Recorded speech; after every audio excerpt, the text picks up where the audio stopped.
ก็อาจจะ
please.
Get everyone's attention, please. If you could nudge at your table, direct them this way. I'd like to get your attention, please.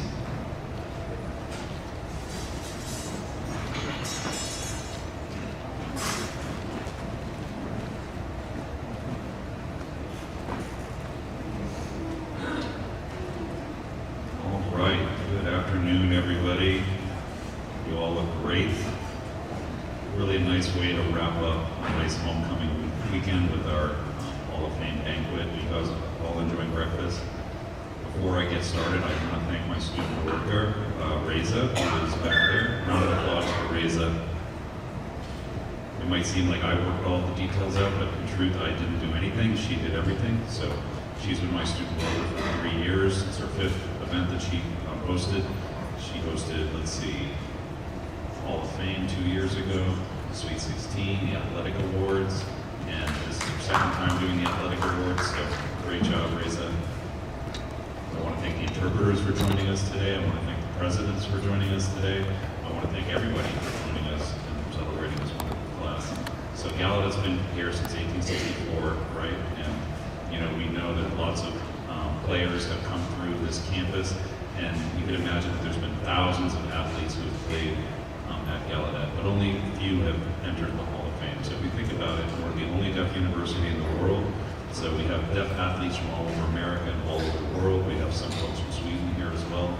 They all come here, and you guys are, you know, an elite group of people who entered the Hall of Fame. So very, very special. And I also want to remind you all, every 2 years we have this banquet, and we have over 50 nominations, but we only select 8 to enter the Hall of Fame. So it is a difficult honor to achieve. It's a large honor, so congratulations again. So we're going to start first with President Cordano and some remarks.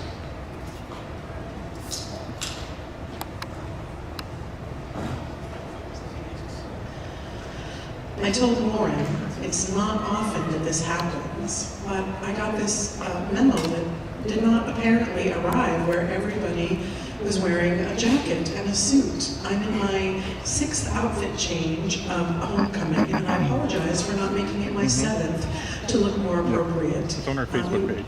All look stunning today. And I would like to start with congratulating all that are here. I'm so happy to see friends and families supporting individuals who are being honored and inducted into the Hall of Fame today. For me, this is one of the most special engagements, as Warren mentioned, in recognition of peoples who have achieved great milestones as athletes here at Gallaudet University. We are seeing people who are not only phenomenal athletes, but they are also incredible people. Their achievement is not based alone on individuality. In fact, each of the winners today have been part of something larger than themselves. A community of spirit giving back in many different ways through careers and contributions of leadership in the community. If you look around here, we have a President Emerita here, Bob Davila. Dr. Davila has joined us for this brunch, and I think to myself, in looking out at the people who are here from all over the world, Sweden, locally in the United States, and how you've given back not just as athletes, but as leaders in our field. It's something special to be in the Hall of Fame. We have seen excellence in athletics and achievement, and we all know that it is not possible to do things alone. They are sponsored, supported, raised by families, coaches, neighbors, and other friends who are athletes themselves, because it does take a village. This community spirit of cheering through athletic journeys is the energy and gasoline that we need to continue that fuel. Because of this and what you represent, it is incredible to say that you represent our Bison pride. We have former athletic director Weinstock, who is here, and under his stead there were 6 athletes who made the Hall of Fame. And now, Warren, we're counting Hall of Famers under your leadership as well. And I'm already impressed at the role of the athletic directors in building such a powerful program here, which we continue to be proud of. Those of you who are winners of the Hall of Fame, I congratulate you. I thank you for your Bison spirit, and I thank you for being Bison strong. Thank you all, and congratulations to each and every one of you.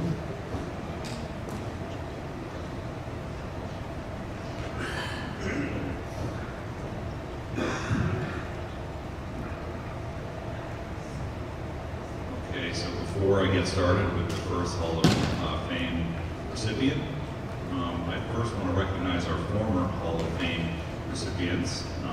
Who is a full former Hall of Famer? Please stand up and be recognized. So we've got a lot in the room right now. A lot here. So on Friday, we're going to be inducting, new members to this small distinguished group. So first, let's start with Jarvis Allen. He owns 3 businesses in Arizona, but I want to mention a little bit that, I actually coached him for 8 years in Fremont. I played football at Fremont. You always had to have 3 types of players to be successful. You needed a large person, someone who was, just right off the bus, just a big person that you need, someone who intimidates the home team when you show up, just this big hulking dude. And, I remember, that's just something you need. You need to have a quarterback, right? That's essential. You can't have a successful team without a quarterback. And you also need the enforcer, right? Someone who, on the inside is motivating their team on and off the field, focus on the details. And then, like I said, that first guy who scares the other team when he walks off the bus, that helps you win. Your quarterback will help you have a good season. But, to have a dynastic program, you need that third quality that I just mentioned, and that's what Jarvis has. So I have a little video I want to show you.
Hey, Jars. My name is Warren Keller. I'm actually the athletic director here at Gallaudet University. Nice to meet you. Oh, it's a pleasure to meet you too, Warren. You might think it's odd that I wanted to call you and reach out, but I actually talked with your head coach, and he arranged this Zoom because I wanted to let you know that Gallaudet Athletics has selected you to enter the Hall of Fame this fall. What? Thank you. What an honor. Congratulations. Oh, I appreciate you, sir. I mean, your performance, your giving back to the team, really on every measure that we have, you have more than merited entry. So we are looking forward to welcoming you back home this fall. Oh, thank you so much. It was a really wonderful 4 years playing for Gallaudet. Thank you again.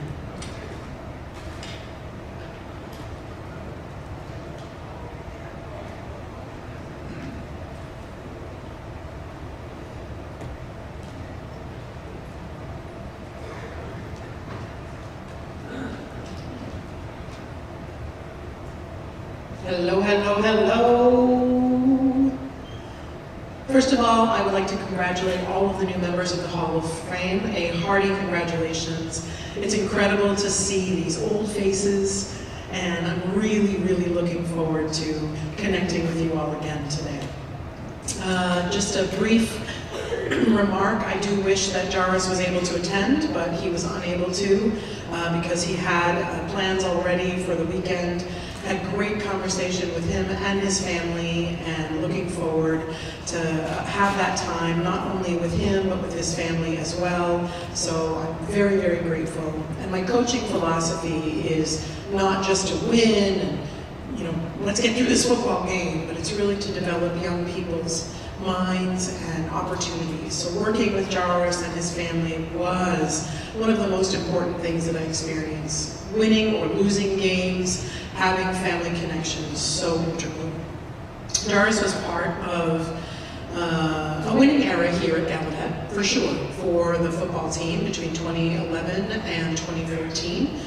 And Jarvis was actually part of this defense that contributed to all of our wins. The first ever win in the league championships, the EFC champions. The first win ever for Gallaudet's men football team participating in the playoff, the first time ever. And he was an integral part of that team. That year in 2013, Gallaudet defense, number 9, total defense in the country, overall defense, 9 overall.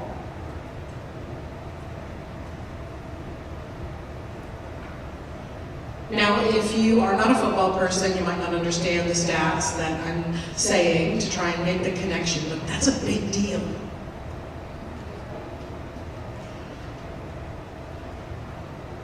His total career stats: tackles, 360 in total.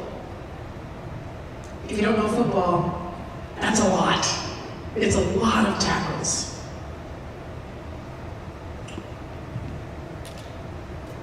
The most that we've had here in the modern era of football. The next person who's behind that stat only has 75. 75 less.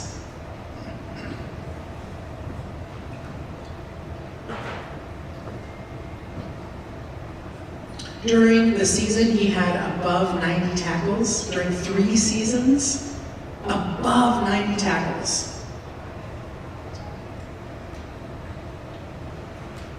During his senior year, he had a total of 160 tackles in 2014 for that season. He was number 9 in the whole country. And he averaged 14 per game.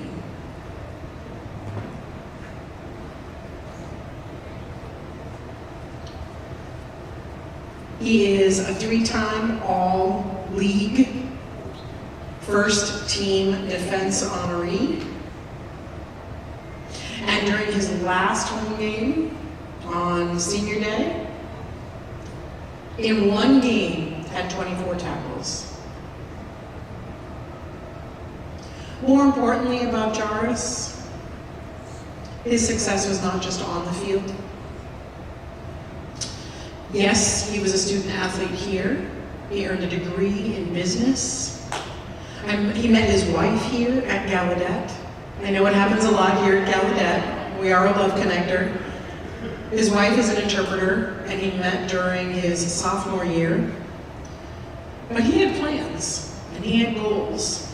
When he came to Gallaudet, his goal was to earn a degree in business. And his goal when he graduated was to own a business. He wanted to own a barbershop. He graduated from Gallaudet, continued on to barbering school, and while he was doing so, he worked on campus in the central receiving department for 3 years of working on campus while going to barbering school at night. Successfully completed barber school, got married, had a few kids. He now lives in Arizona, and he owns his own barbershop.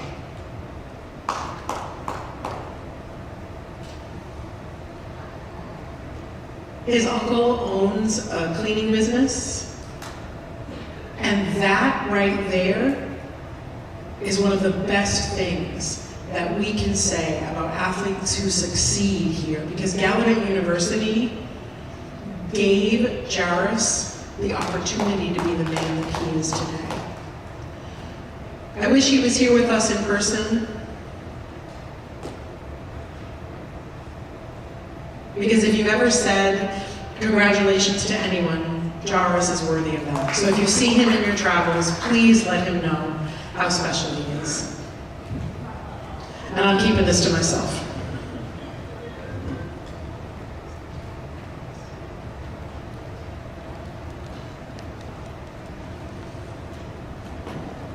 Hello everyone, my name is Jairus Elaine, and I want to say thank you for this honor, for this opportunity to be in the Hall of Fame.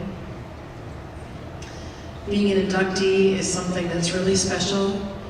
I'm thankful to Warren Keller, all of the other coaches during my time, and all the other inductees. I want to say thank you to my parents who never missed a game that I played my entire life.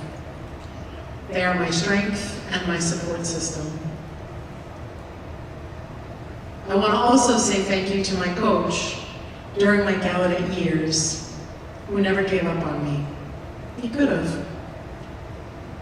But he watched me grow from a boy into a man. All of my coaches at Gallaudet knew that I had what it took, and they just focused and gave me the opportunities. I'm grateful for my wife, who's always been my biggest supporter. Surprised me by driving 6 hours to Gallaudet to support me during games. For those of you who don't know, she supported me through my barbering school. When I worked in central receiving, she took care of things in supporting all of my work. I was fortunate enough to go to Penn State, and Gallaudet told me, we've got other plans for you. It was the best decision that I made, choosing Gallaudet instead of going to Penn. I'm so grateful for this opportunity, Gallaudet.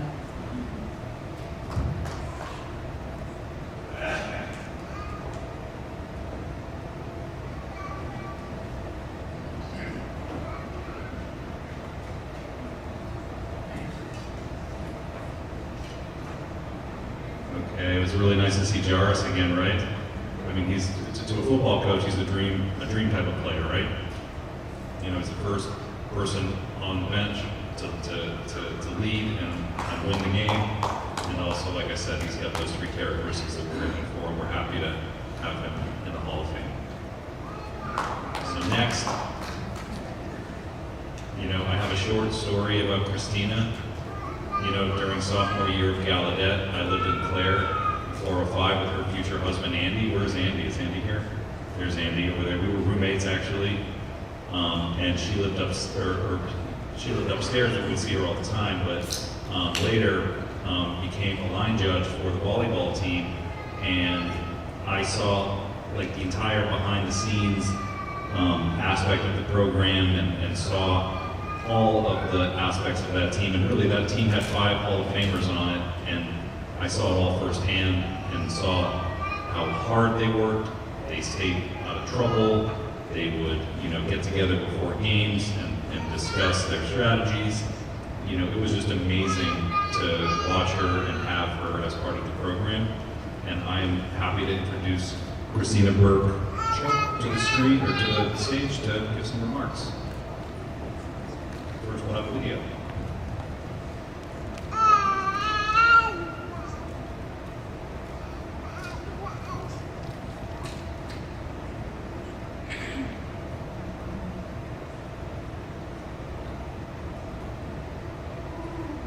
Hey Warren, how you doing? Surprised to see me? Mm-hmm. Why are you calling? You might be surprised and try to figure out what's going on. Well, I'm calling to tell you that you have the great honor of joining the Gallaudet Hall of Fame this fall. What? Wow, what a surprise. Everything that you've done goes above and beyond. Your contribution to Gallaudet is exemplar, and congratulations. Oh my gosh, thank you.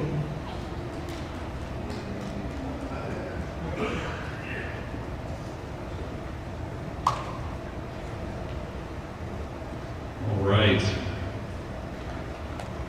Friends and family, you know, we are thrilled because, you know, Christina played right here, right? You remember the space, it's pretty easy to remember. I remember when Christina was picked, I was thrilled because I had worked at Indiana School for the Deaf, and she was MSSD, and she was my first high school player, actually, so I gave myself a pat on the back for that. So I have to say a big thank you to her father first, actually, because in this case, Dad forced her to transfer to MSSD, and, you know, one day I remember practicing over at Kendall School. We all went over there at the time. They were renovating something or other, and I remember seeing Christina sitting against the bleacher crying, actually, and she wanted to go back home. She was homesick. And, you know, I thank God that her parents didn't take her back and told her to stay. Today, I think parents would just, you know, be soft and bring their kids home, but they told her to stay. She was able to meet friends, and she met a crew that really grew with her and caused her to really thrive. Before she came to Gallaudet, she decided that she wanted to play at top volleyball clubs in the DMV area. And, you know, she was in that environment, out of her comfort zone as the only hearing person, or only deaf person in a hearing environment, and she asked me to coach her during that period. And I saw her game completely improve during that period of time, and it was a blessing to watch her thrive during that year before Gallaudet. And to be honest, I was lucky when I got hired here at Gallaudet, because I had the opportunity to coach her for 2 years more. So after her junior year, at the time, I was learning how the NCAA system worked. You know, I was learning that it required 16 practices, non-traditional practices in the spring, and I was nudging players, and they, you know, giving me a hard time about it.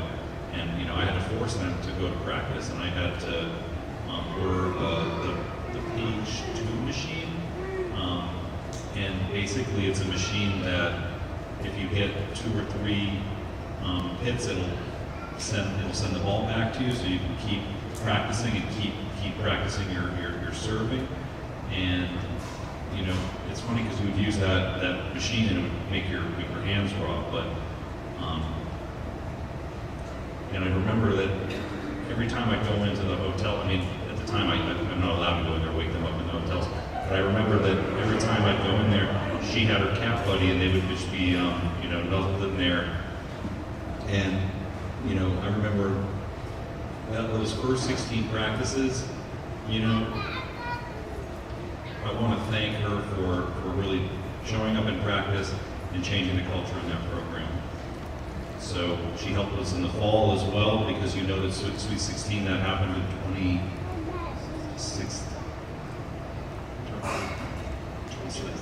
2006. So she was a national champion on her national championship team. She lost that day on November 11th. Her number was 11 as well. So the score was 41-39, not football score here. We're talking volleyball, 41-39. So, you know, that was the first time, you know, seeing a coach try to make a timeout without any timeouts left. And the home crowd that was there was more than half Gallaudet supporters. And they were there, 3 busloads of supporters were there to support her. And I'll always remember that game. And, you know, it was great that she actually finished her college career with a number 11. And, you know, her and her good friend Kat Burke, I mean, they would practice 29 times per season.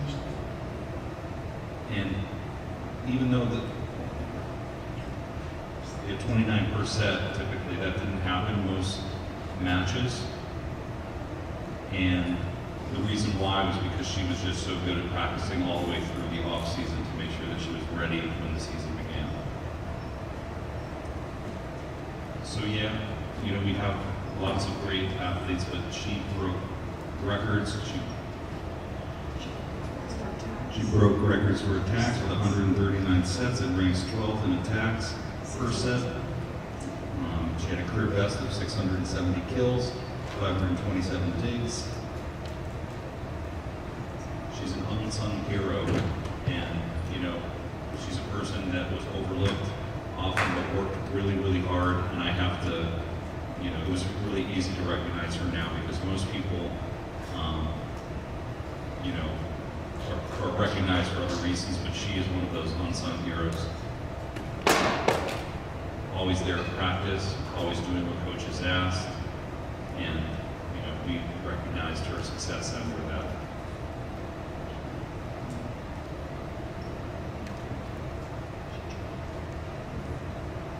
Brooke was selected for the 2006 ABCA All-Region First Team, the All-CAC First Team season. She deserves this, and I'm happy to welcome her to the Hall of Fame.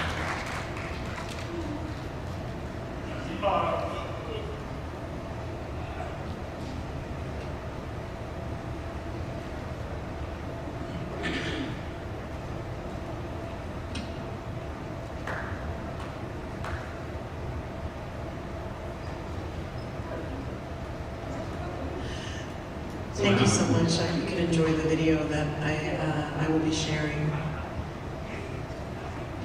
Hello, everyone. I feel so honored to receive this award and recognition of being a Hall of Famer. I want to say thank you to Gallaudet University, to my coaches, to my team, to my family. This recognition means so very much to me.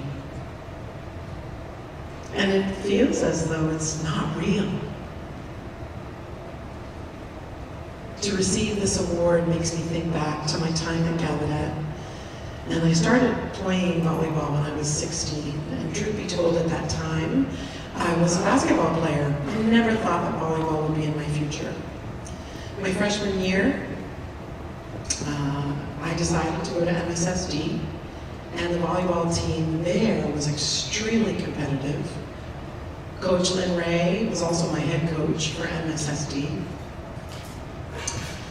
And I struggled at first just to keep up. It was not easy because these women, their kills, their hits, it was incredible. I trained like no tomorrow. And coaches saw something in me. I didn't even see it in me. But because of their belief in me, I started believing too. They pushed me to grow, to become a better player. And because of Coach Lynn Ray, the level of talent that I was able to bring to the Gallaudet volleyball team was a game changer. When I saw the level of talent that these folks had, I wasn't sure if I was ready. But I made it. Tryouts brought me there. That was a big honor. And Coach Lynn Ray's belief in me changed my passion, left basketball to the wayside, brought volleyball as a big part of my life. That was definitely not love at first sight volleyball for me, but now I can say it's a big part of who I am. It brought me to the Deaflympics, and I've got so many memories from Gallaudet volleyball. One of the most standout memories for me that I will not soon forget is we played at Salisbury State University during the CAC tournaments. And I was off that game. I wasn't playing well. We were down by 2. Coach decided to call us in. The assistant coach, Pat, came over and said, "What is going on? Here's some energy drinks for all of you." And we were laughing. Or he made it sound like we were gonna get shots. And we were like, "Coach, what are you doing? We can't drink shots." And he said, "It's milk. Y'all need some calcium in your bones to get playing better."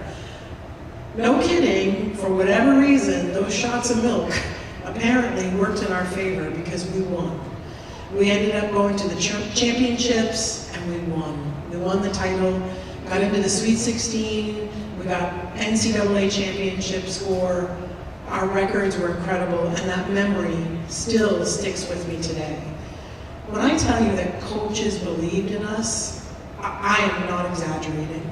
And one of the things that I love most about our volleyball team is that we can laugh at silly things, and our attitude was always positive and supportive. We never gave up, and coaches brought us beyond, right? Gallaudet, Sweet 16, NCAA champs. Even now, I still play volleyball to this day. I'm still in a league with some of my former Gallaudet teammates. And volleyball has given me more than just this experience of winning and athleticism. It's given me confidence, it's given me lifelong friendships, who I'm still friends with today. And most importantly, these beautiful memories that I keep in my heart. So thank you again for this incredible honor. I'm quite proud, and I'm ever so grateful to my Gallaudet volleyball family. Thank you.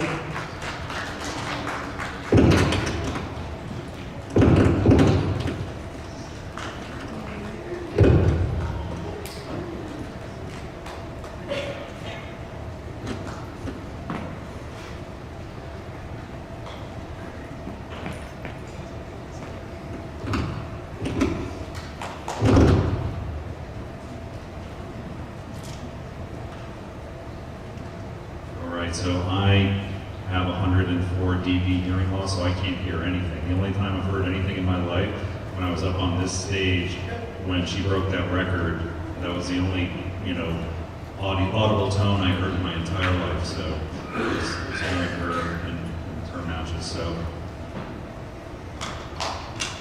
next, we have the first president of Gallaudet to be entering the Gallaudet Hall of Fame. So I have Robert Davila here, was president for 3 years at Gallaudet after I came Jordan, and it's almost like it all just happened actually. We've had more presidents since then, but he was someone who really transformed the athletic department and our facilities and really invested in Gallaudet athletics. So I have a video for him, and I want to invite, actually, Dr. Davila, you can just wait one moment and watch the video.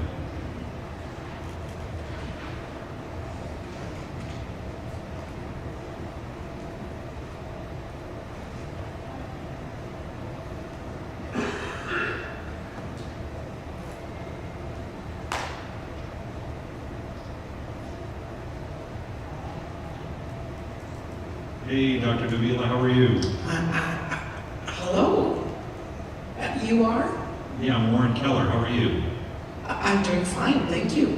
I'm enjoying my new home. Very nice. It's a good time because it's summer, so very much enjoying my time here. That's great. When you graduated way back, well before I was a student, and actually you were there during my commencement when I walked, actually. So I have an important announcement and nice news for you today. So, Really? Yeah, so Gallaudet Athletics has decided to select you as an inductee to the Gallaudet Hall of Fame this fall. Oh no. You know, even though you had a short tenure as president, your tenure changed Gallaudet Athletics, and we would like to honor you as an inductee. Well, thank you very much.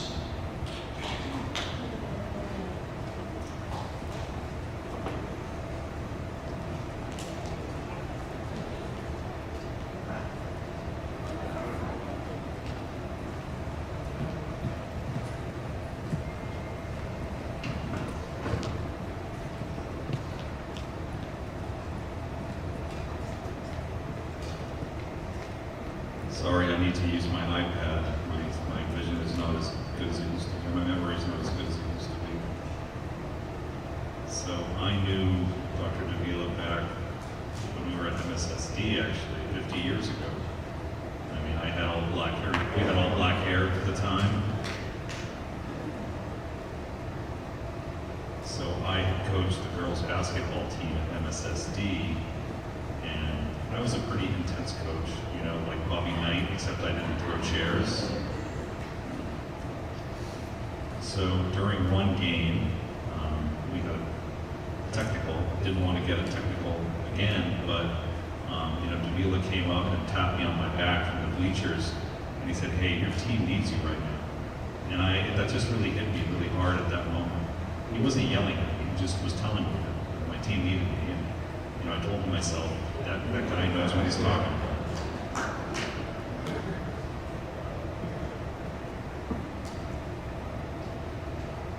So when Gallaudet University asked me, you know, to come down the hill and work over here at the field house with Gallaudet for an interim period, at the time I knew President Davila was there and he supported athletics. So if it wasn't for him being there, I probably wouldn't have made that move.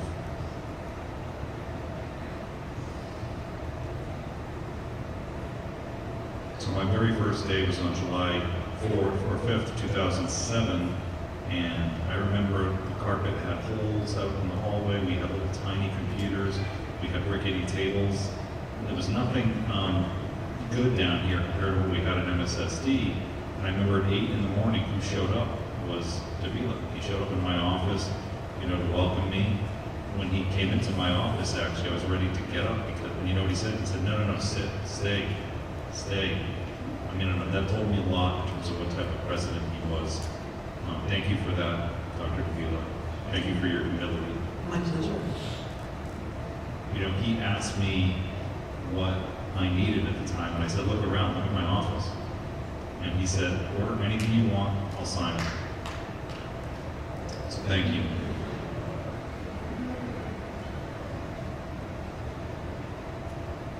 I also asked him, you know, what he wanted me to do, and he said that he wanted our student athletes to have their best memories before they graduate and create them here.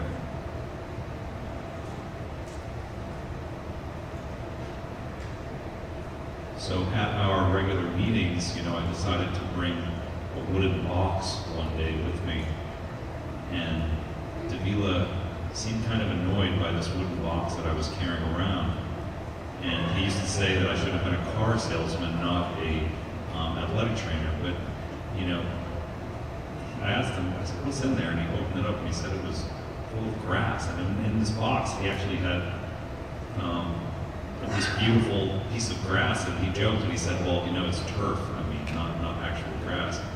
And he was telling us that we needed a new turf field because our new field, our field was pretty rough. I had mentioned to him that we needed a new field. It would cost $2 million or $1.2 million. So he called his money guy, Paul Kelly, the CFO at the time, came into my office, and he asked if we could order this new turf field.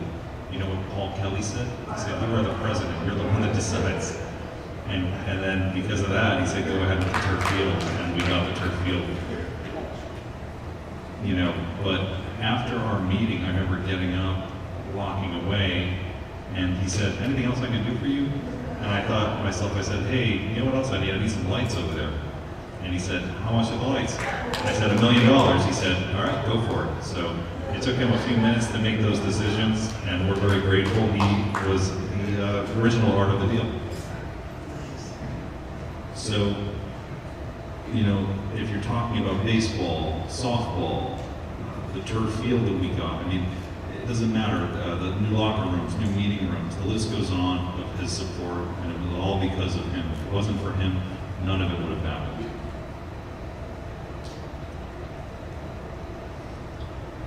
He was a loyal fan. He would go to almost every home game. He tended to sit right in the middle of the stadium. He didn't want to have anyone around him, actually. He liked to just really focus on the games, and you'd have to ask permission if you could sit with him because he was so into just watching the games. He also liked to stand on the sidelines. I remember, and he would be close to me, and we would walk the sidelines together on the football fields. He really paid attention to articles that were published about the athletic department. One time he called me over to his office. I thought it was something bad, and I walked in there and he said, this article doesn't look great. I said, really? He said, you know, it looks like we have a temporary person. Yeah, the article was pointing out that we had temporary staff, and he was pointing out that this looks bad, and we had to actually hire somebody, and we ended up, that's when we got Sam, and I thank him for that as well. And he was trying to get Curtis Price. At the time, he was playing for the Maryland Crabs, and several emails were sent, nothing happened, and then one day we were reflecting in North Carolina somewhere. My wife wasn't happy because I was looking at my emails the whole time, and I was on vacation in North Carolina, and my wife said, you know, how about having Curtis Pride as your basketball coach, or baseball coach? And, you know, she thought that she could find an email address and you know, through a connection, and, you know, I got that information, and I was able to talk to Curtis and get him to join, and it was all because of Davila sharing that information initially. So, you know, in short, he wants what's best for our student athletes. That's just the bottom line. That is his goal. And he was the first president in Gallaudet's history to enter. We're proud of having be the first president in Gallaudet's history to enter the Gallaudet Hall of Fame. So please come up to the stage, Dr. Davila.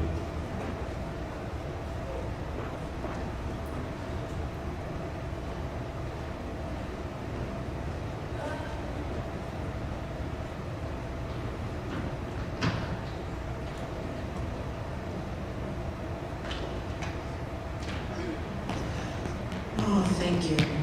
What an honor.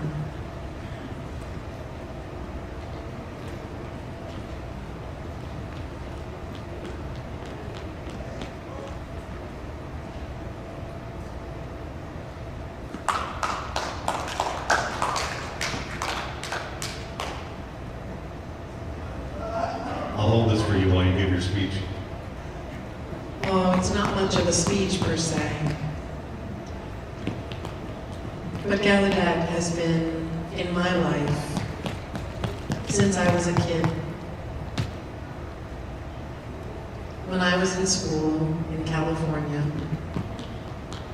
I heard about this place called Gallaudet. And I found out that it's the only place in the nation for deaf people. And the more I looked into it, the more I found that admissions were limited to only 40 new students per year. It was a small college with less than 200 students. And I thought to myself, 40? My school class was a good one. 10 students from the California school went to Gallaudet.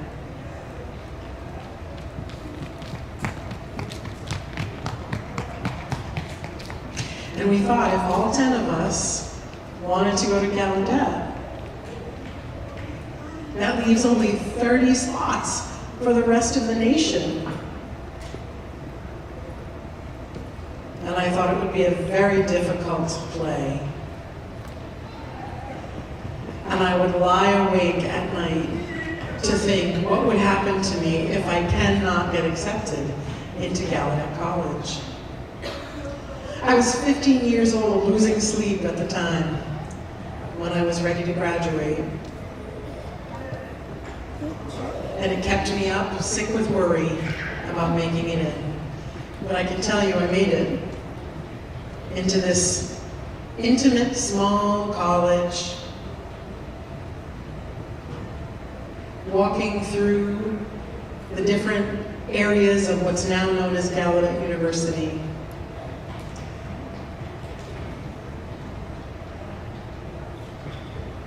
And thinking about how long we have come and how well we have come from this small college to this beautiful university full of love and support for each other.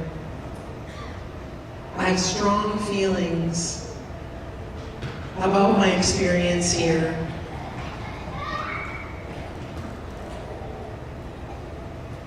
And programs ask what we may do and what we will do in the future.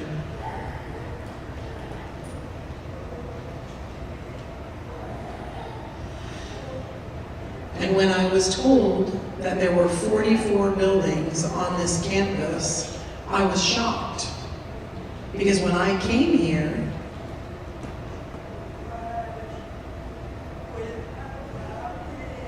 the whole university was without any new buildings. The same buildings that were here since the charter was signed by Abraham Lincoln were still there when I got there.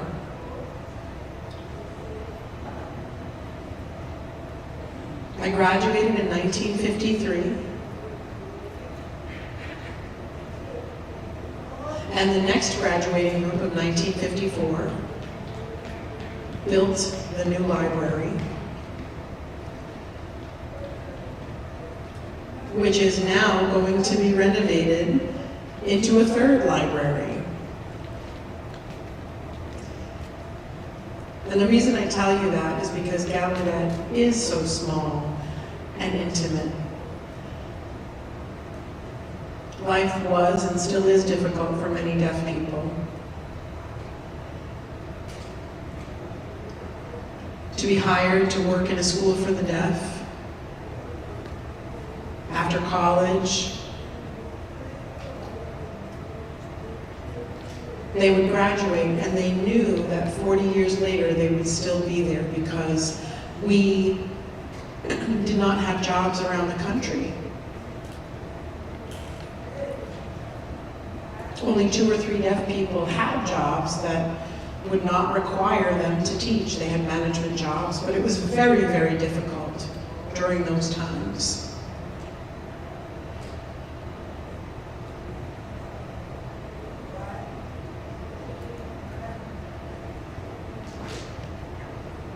At the time, Gallaudet had 1 doctoral teacher who was hearing. That's it. No other doctorates for deaf folks at the time. But people were teaching whether they were trained or not. So we've come a long way since I graduated here. And look at us now. Here we are. And I'm so happy to be here. I'm so happy with where Gallaudet is today. I have also had a hard life as a deaf person, but it didn't stop me from being a part of.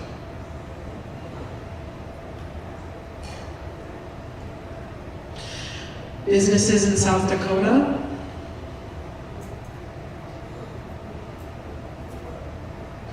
with deaf folks involved have said we are free because of Gallaudet, and now we can do what we want. Don't worry, I won't stay on stage much longer. But what I'd like to share with you, most especially, is how pleased I am to call Gallaudet my home.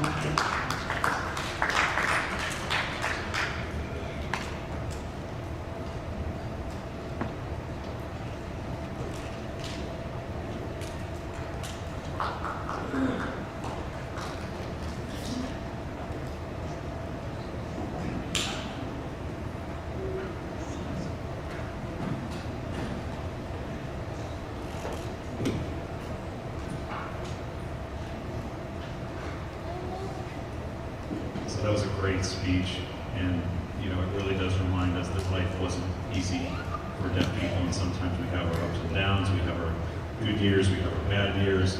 Politics is what it is, but you know, as Dr. DeVille shows us, you know, perseverance brings us to where we are today. And so, yes, life is more than sports as well. So, next slide.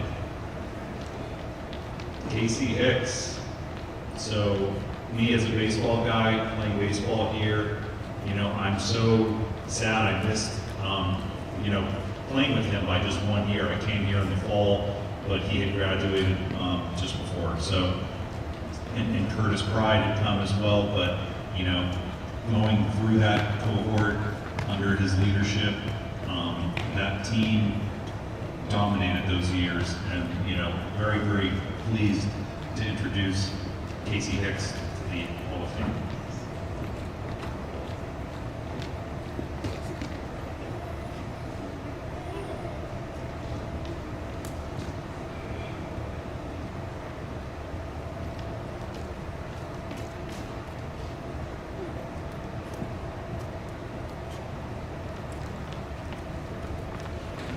Hey, you might wonder why I reached out. You know, I have some good news for you. Are you ready for it? Sure, bring it on. Give it to me. So Gallaudet Athletics has decided to induct you into the Hall of Fame this fall. Congratulations. Yes! Thank you for that honor. That's so great, Warren. I mean, your performance is amazing. Your team had such a great year that year. Your contribution was above and beyond. And yeah, you absolutely deserve to be in the Hall of Fame. Wow, what an honor. Thank you so much. This wasn't a one-man show, though. I couldn't do it without my coaches, my team, and my entire support system. So thank them as well. It feels good to be a part of history. Thanks again, Warren. Definitely. Well said.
Thank you.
you so much, Coach.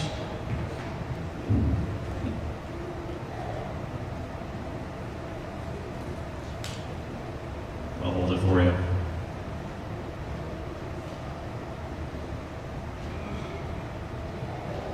So before I begin, I do want to share a fun fact. That picture that you just saw of me, that was my home run picture. The social media team, I thank you for the home run picture. I'd like to ride on something I said in my video, thanking three groups rather. My family, my teammates, and my coach. I'll start with this incredible person here who just introduced me, Chris. Many of you might not know, but my first year at Gallaudet was very difficult. I wasn't happy for a few reasons. I'm from Las Vegas, which is the other side of the country. So it's far away from home. I'm big on family. I'm a family man. Being separated from my family as a sibling and my parents, they were on the other side of the states. I'm also from a mainstream background. I was in public schools, and going to Gallaudet, I was like, whoa, this is a bit of a culture shock thing for me. And I didn't know sign language when I came in. I did not know it at all. Came into the Jumpstart programs, our Emerging Signers program, my first time experiencing meeting other deaf people, other than myself. And that carried on through my freshman year, where I continued to learn and develop sign language. And I remember complaining to my parents. I'm sure Chris had enough of those complaints. Oh yeah. When I would talk to my parents often on a weekly basis, and I'd say, Mom and Dad, I miss you, I'm not happy here, I want to come home, I want to go to a college nearby home. And it was the same message over and over. Chris was my dad away from home. He was. And I always looked up to him. I took his word at face value, and I took his advice, and as difficult as it was to say, here at Gallaudet, I admire him for the role that he took in my life. The other thing that you might not know is that I applied to 5 other schools my freshman year. While I was here at Gallaudet, I planned to transfer because I wanted to be close to my family. I didn't fit in at the time at Gallaudet, at least that's what my thought was. I got accepted into all 5. So once my freshman year was over, I was ready. I went back home for the summer, and I talked to my parents, and I said, I've gotten into all 5. What do you think? Where should I transfer? Should I find another place to play baseball? Lots and lots of questions, a lot of what-ifs that came about when I was home in the summer with my family. And my parents, of course, my biggest support system. If you have ever met my parents, then you know that my mother is one of the biggest supporters you will ever meet. There's no competition in my eyes. My parents, my mom, my dad, you are number one in my world. You are my biggest support system. And we had many conversations that summer. I said, should I go back to Gallaudet my second year, or should I go into one of these 5 schools? Should I make a new life for myself? And I weighed out all those options with my parents, and I'm so grateful to them. I said, give Gallaudet one more chance. If you're not happy, then we'll support you. Just give it one more chance. Freshman year is typically not the best one to go off of because it's difficult for everybody. Any new changes in life, you're on your own, you become more independent, your parents aren't there to reach out to, so I took their word for it. So I gave Gallaudet another shot because my parents said so. Like Chris mentioned, my teammates, Tommy and Billy and my gosh, JJ and the 5 of us that he mentioned during my freshman year, Tommy and Billy and I, we were thick as thieves, right? And for 1 year, I had already felt like these were my brothers, and I couldn't imagine being away from them. And had I gone to one of those other schools, we might not be in touch today. So I took their advice from my parents and gave my teammates another try, right? Another shot. And I came back to Gallaudet, and it was like the discussion was over. I knew it. I'm so happy that I made that decision. I'm so grateful, Mom and Dad, to you, to Chris, to you. I want to thank my teammates for being a part of changing my life. If it wasn't for the 5 of us, I was groomsmen at their wedding, they were groomsmen at my wedding. We keep in touch daily, y'all. And it wouldn't happen if it wasn't for Gallaudet. I wouldn't have these most incredibly special people in my life. Without my parents, like I said, my number 1 support system. 4 years spring break, traveling to Florida for spring break for 4 years. My parents never missed a beat. Freshman, sophomore, junior, senior year, they got on that plane to DC, to Florida, for wherever. Games in Pennsylvania they showed up at. I cannot tell you how much I appreciate their support. I would not be here without you. I love you, Mom. I love you, Dad. Thank you both.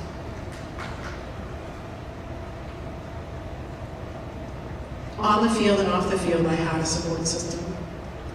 Off the field in the classroom, I want to thank Sarah. I adore you, Sarah. Thank you so much for all of your support. I was a PE major, and Sarah was my #1 favorite teacher, taught me so much.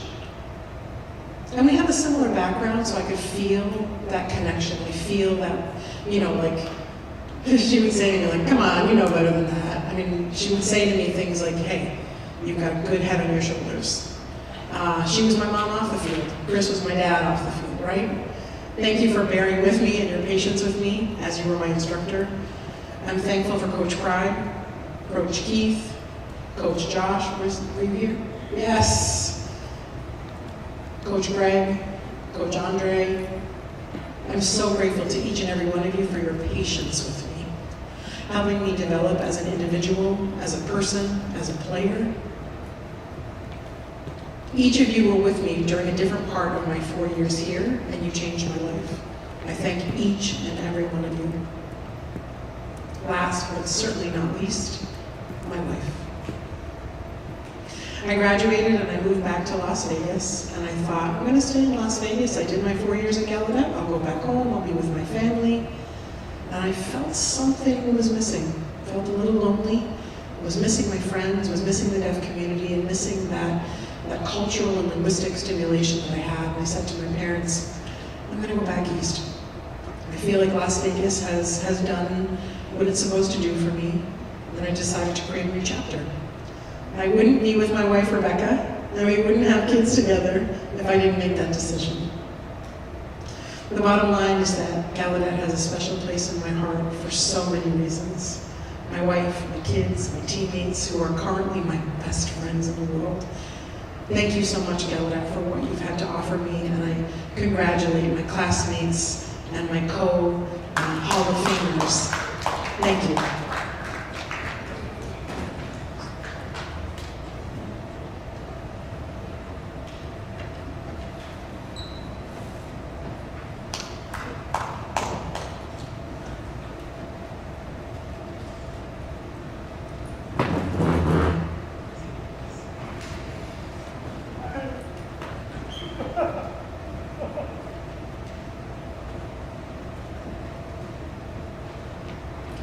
Congratulations, Casey.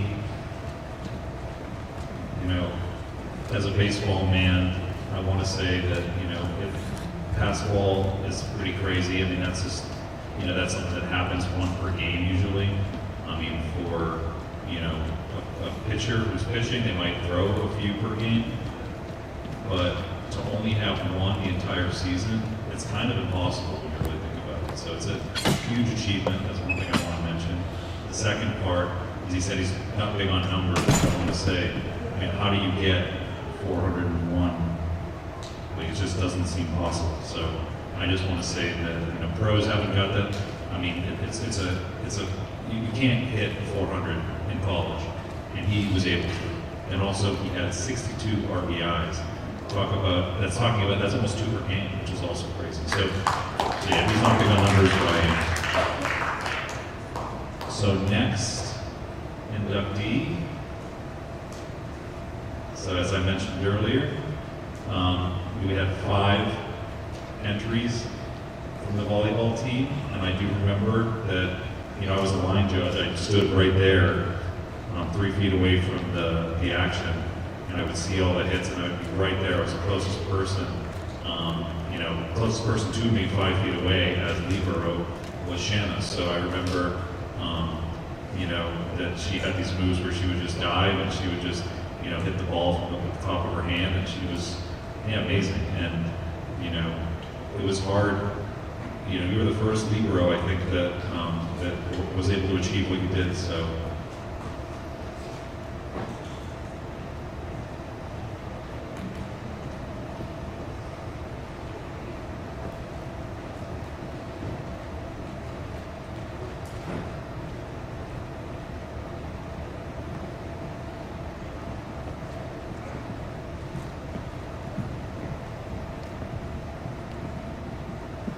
Hey, How are Coach. you? I'm good. What's up? You ready to enter the Gallaudet Athletic Hall of Fame? What? Congratulations. Are you serious? Oh my gosh, thank you. Yeah. I mean, I was your line judge for your team. I remember watching you play, and I knew one day that you would actually be in the Hall of Fame. So, Whoa, thank you. now your performance, your success with the team, your personal achievements, your statistics, yeah, you more than deserve to be in the Hall of Fame. So, Thanks, Coach. well,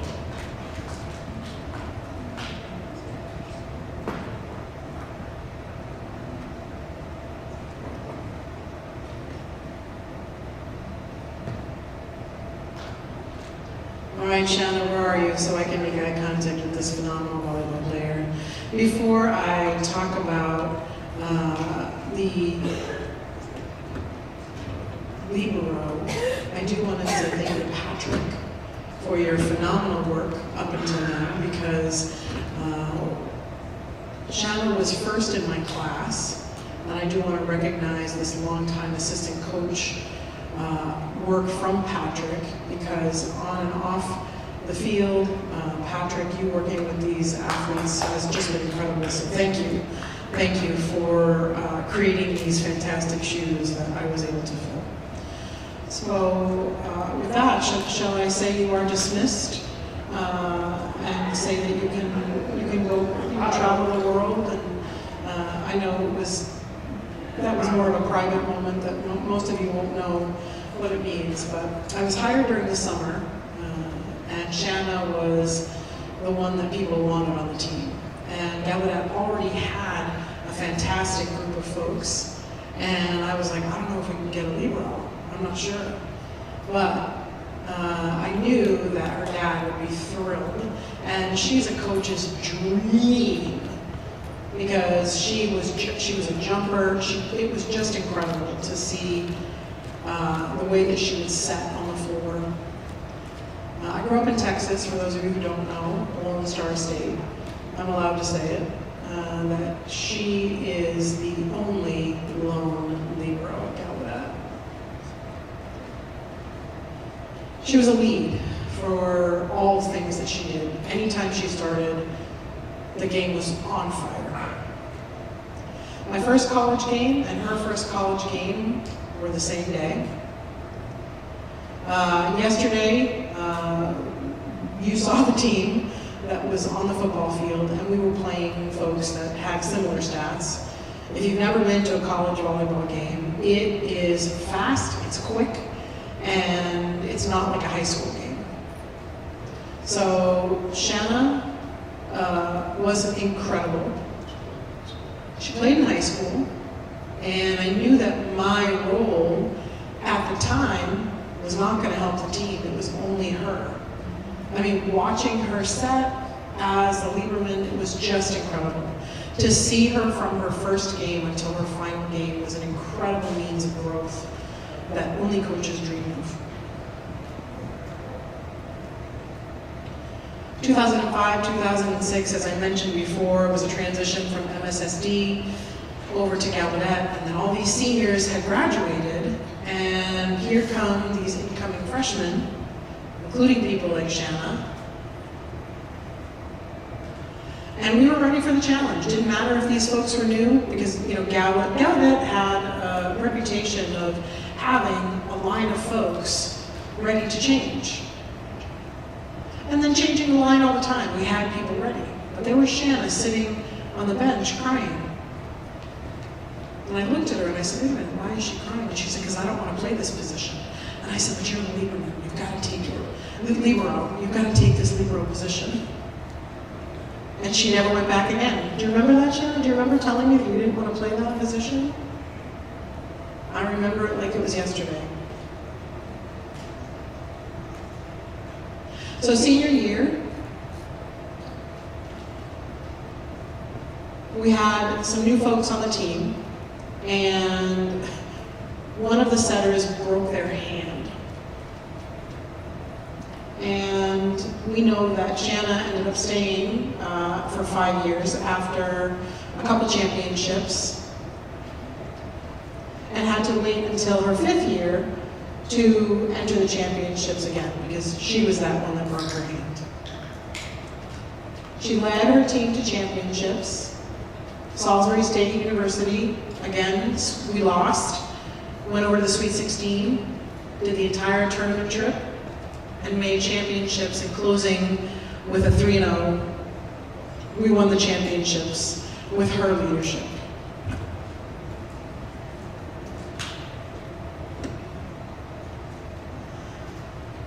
So her time as libero, let's say, her reputation spread like wildfire. But the way that she defined that role is like no other. Because the stats that I actually calculated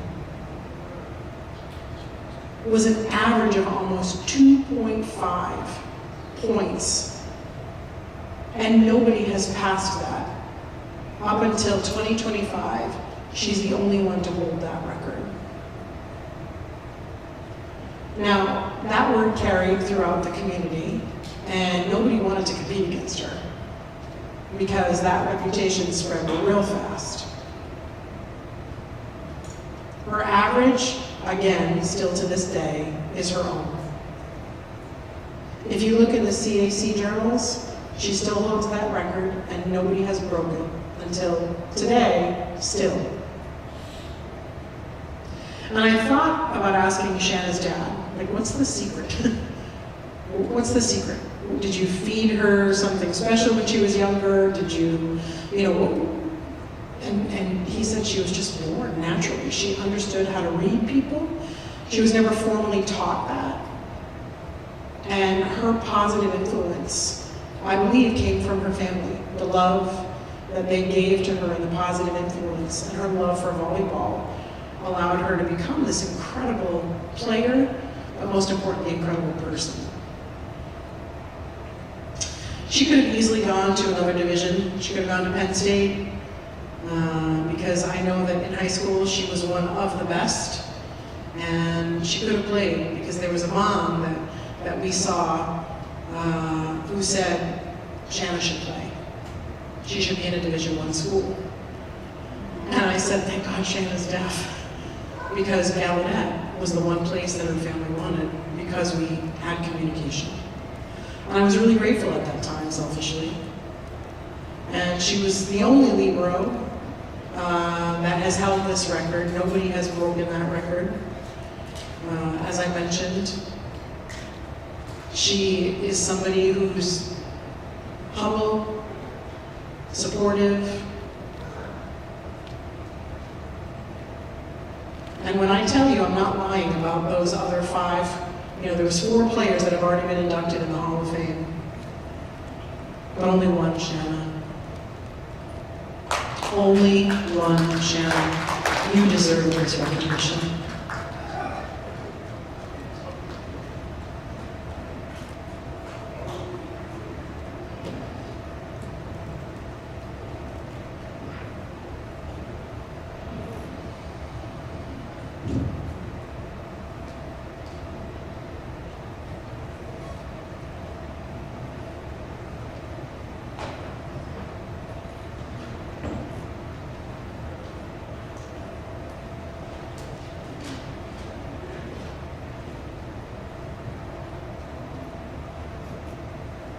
Thank you all for this honor. So it's such a huge honor to get this award. So it makes me look back on my journey with the volleyball team. It started actually way back when I was very small with my dad and my brothers.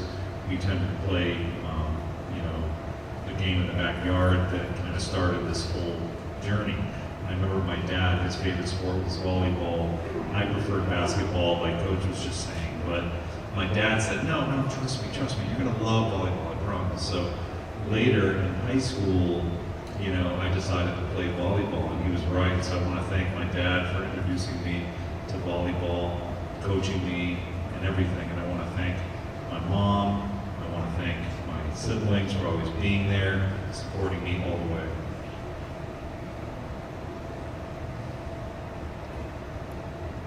So, I have 2 kids now. And when they were born, I remember thinking they have a clean slate, whatever their journey is through life.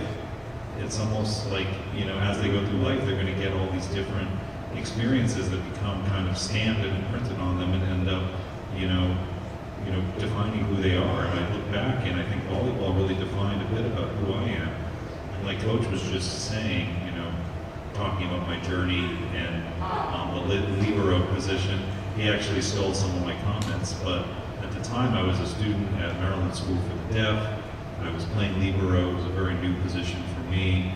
I wasn't really familiar with the position in volleyball, and then I came into Gallaudet, and I was kind of struggling a bit with hitting, and I'm not like some of these other players who are really, really good at spiking it and just having breakthrough plays. So I really focused on defense, and that libero position just is something I was really good at. I never looked back. So Pat, Lynn Ray, thank you for everything that you did for me, for everything you did for the team. Very thankful for having wonderful coaches. And I want to thank my teammates. Many aren't here, unfortunately, but the ones who are, I see my manager back there as well. Our team manager is here. I want to thank you all. I wouldn't be here without you all. And, we're not only teammates, but we're all friends. We have lots of great memories on and off the court that I will always cherish and remember for the rest of my life.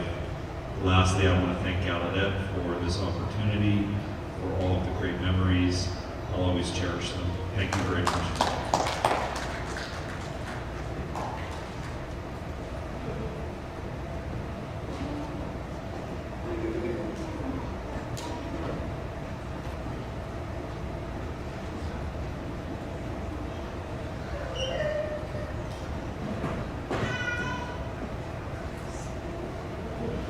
Well, big congratulations, Shanna, big congratulations. So, yeah, we have 5 members of your team from that era who are in the Hall of Fame, and that might not happen again, but our next member to recognize is Hannah Neild, and she's another player who I never saw play. She's more of a recent player, actually. I did see her in the Deaf Olympics in Brazil. I was there, and I don't know, you just couldn't miss her style. So I went back and looked at some of her statistics. 88.9% in terms of free throws. She would hit most of her free throws, and that's a better percentage than most NBA players. 25 points per game, impressive. 1,299 points in only 2 years. Think about that, 2 years. So if you multiply that by 5, imagine what that number would be. Obviously, I can't do that. I can't elaborate more on her because I haven't seen her play, but I do want to show her video.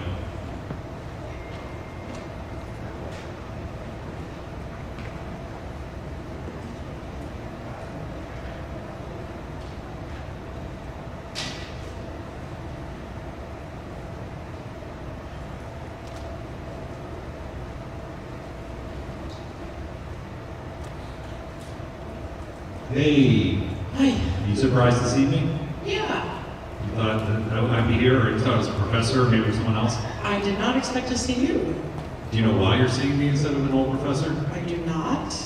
Well, I have some nice information for you. The athletic department has decided to induct you to the Gallaudet Hall of Fame this fall. Oh my gosh. Yeah, congratulations. I did not expect this. Oh my gosh. Welcome to our family. Your performance, your statistics, your playing just speaks for itself, and you showed phenomenal skills throughout your entire year. Thank you so much, Coach.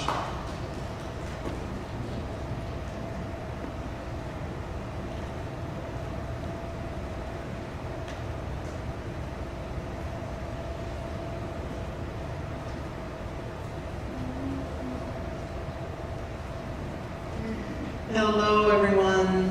Congratulations to all of the inductees, those recent 2025 Hall of Famers. Congratulations to each and every one of you. Hannah, who is our next inductee, as Warren said, in a span of 2 years, just understanding, like the blink of an eye, 2 years went by. And Hannah was a very special part of those 2 years. The privilege that I have to stand here today to give this honor to Hannah and her family is incredible. When Hannah got to Gallaudet, she did not know sign language. But the moment that she became a part of our team, it was like home for her. The energy of our program shifted. There is something about Hannah that was electric. The way that she was on and off the court. She couldn't communicate with her players, and still, that communication was not necessary. The body language, who she was, what she emulated. When she stood there holding that ball, you know she was ready to ball. When a coach has that one player that changes everything, that morphs the program, that changes who everyone is, including the coach, that is Hannah. All of her records, her awards, everything that she has achieved is absolutely beyond impressive, but more so, who Hannah is as a human is even more special. This legacy that you have left, Hannah, the identity that you found here at Gallaudet, your ability to connect with people, not just on the court, but for those of you who don't know this, Hannah's not just a basketball player. She is a tri-student athlete. She is special beyond words. And the fact that she joined us here on the basketball court is so incredible. How she navigated all of the sports that she played, not everyone can do that. And her GPA was above and beyond to boot. So everything that Hannah had, incredible. Your ability to lead. She's our compass. She led the team. And this herd of bison followed Hannah through all of the experiences that we had everywhere. Hannah, you were the foundation. You were our wayfinder. Not just this noise. She is a woman of few words, not somebody who said many things. She led by example, and everything she does leaves its mark academically. Who she is as an individual, her energy is so special. Her understanding of that wayfinding and leading, confronted with barriers, would absolutely plow through those barriers and not leave anyone behind. She has left that legacy, and people continue to do so in her stead. And while Hannah is very deserving of all of these accomplishments, coaches see more than just what happens on the court. And so as I look back, and that's only a few years ago, I'm reminded of this incredible family that Hannah has. In her first and second year on the team, we were able to go to tournaments. She's from Massachusetts, New Hampshire area. And we would all trek to those tournaments, supposed to play either Friday, Saturday games or Saturday, Sunday games, automatically 2 games, and her family said, come to our place, come to the grandparents' home. It was during fall Thanksgiving break, and we said, really? Of course. We were so thrilled that after we played and after we got there, this immediate connection with their family, this incredible family of the Neals, welcoming us into their homes, having conversation in these these giant dark garage areas, this beautifully big table where we would play cards and games, and that fantastic whipped cream game where if you get it wrong, you get a pie in the face. I don't know, there's just something really special about connecting with a family that's not your own, but felt like yours. And still, anytime the coaches or the staff or the players see any of the Neals family, it's like, hey fam, we just talked with you yesterday. Not only is Hannah special, but her family are special people, and that's where she came from. Who she was to be able to lead our team, her understanding of just do it. You asked her to do something and she did it. She said, okay coach, I got you. Like I said, a woman of a few words, but when I tell you the talent that she brought. Smooth, her 3-pointers, the buckets, incredible. Her IQ is beyond. She was a bookworm, and her ability to just say, sure, I'll do what I gotta do, and then let the team do what they had to do as well. She wasn't shy about grabbing a pass. She wasn't shy about sharing it. You know, sometimes we wanted her to shoot, and sometimes things got a little too much, but she was always there. She continues this compass and this direction as a leader still today.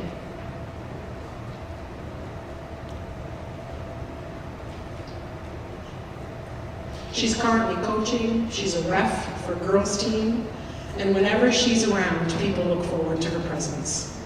When I tell you that she understands what a leader is, I am not exaggerating. I have learned so much as a coach to become a better coach from Hannah. So to Hannah and the Neals family, I am grateful. Excuse me, Uncle, I'm talking to you. Thank you for your entire family. We're so grateful. Congratulations, Hannah. Congratulations to you all.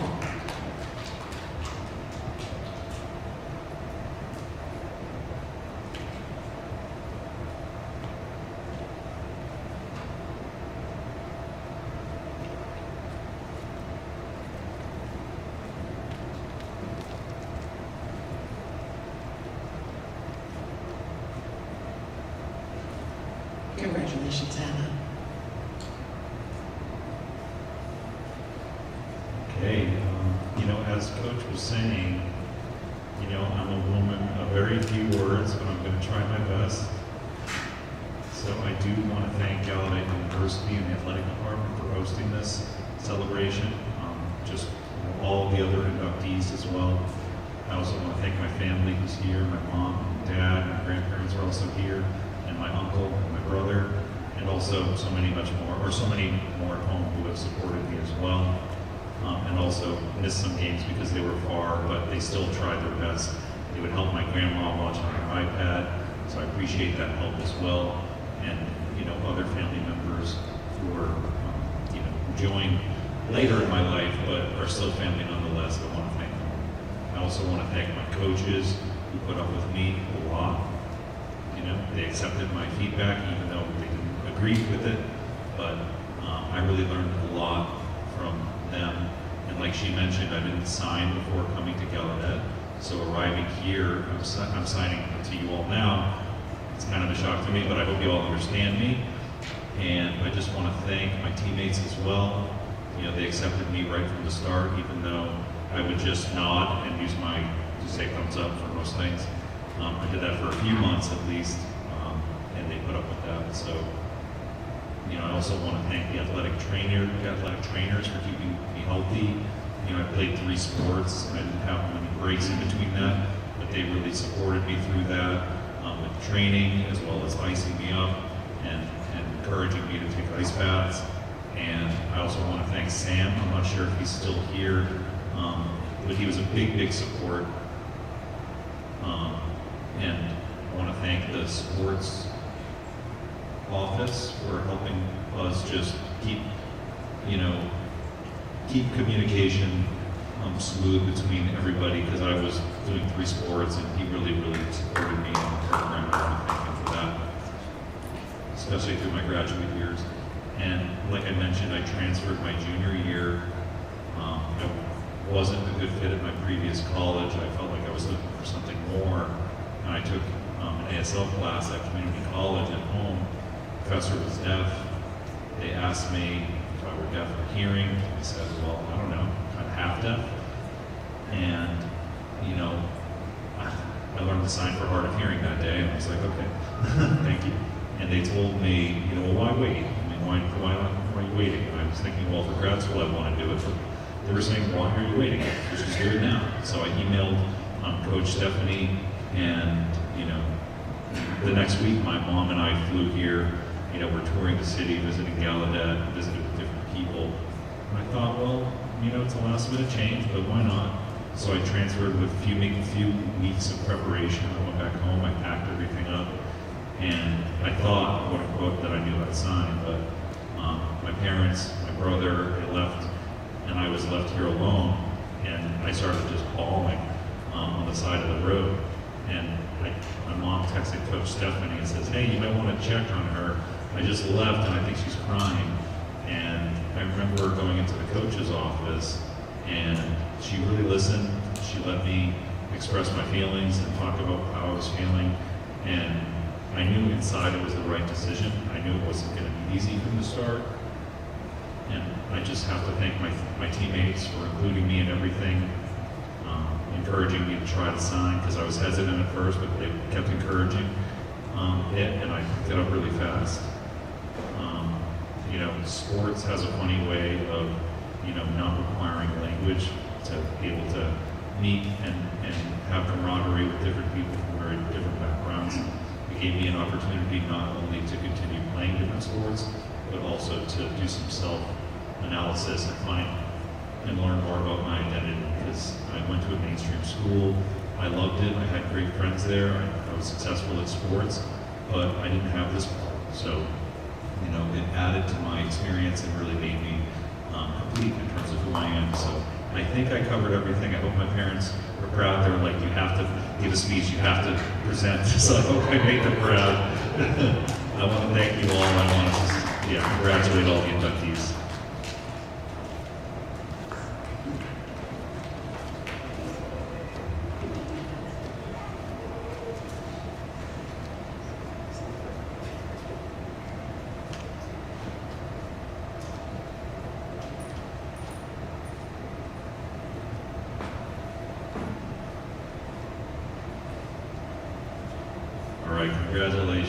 Congratulations, Hannah. So yeah, she played very recently, so a lot of you might have seen her play.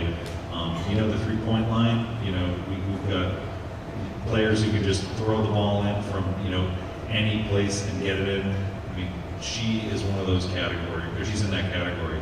And we have another group of players who can just, you know, shoot a ball, and it has such great rotation that if it misses, it just bounces off into the stands because it's spinning so fast. I mean, that was how she used to play, and she was beautiful. I mean, you know Ray Allen? I mean, that was the type of player she was. She had just a beautiful, beautiful style, and beautiful to watch. And congratulations, and I hope to see you at the Deaf Olympics. And our next member, you know, he is dear to my heart. I mean, what do I say? This is Mr. Gallaudet right here. So he's given so much. He's given so much service.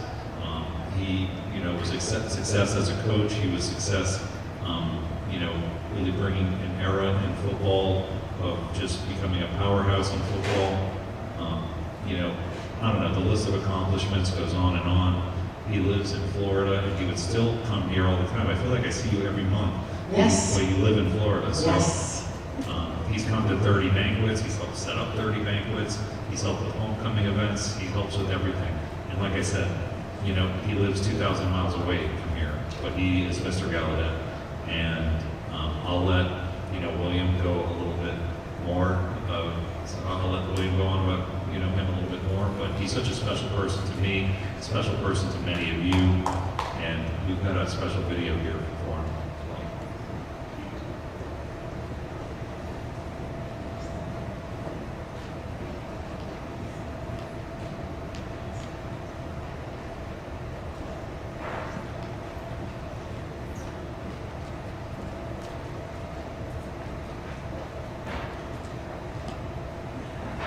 Kind of weird that I'm here with you now. We have a camera. Do you know why we have the camera here? You have a camera here? Yeah, I have some special news. The Gallaudet is admitting you to the Gallaudet Hall of Fame. So wait a minute, can you repeat that, please? Yes, you're being selected to the Gallaudet Hall of Fame, inducted. What? Are you sure I'm not dreaming? No, you're not dreaming. You're being inducted.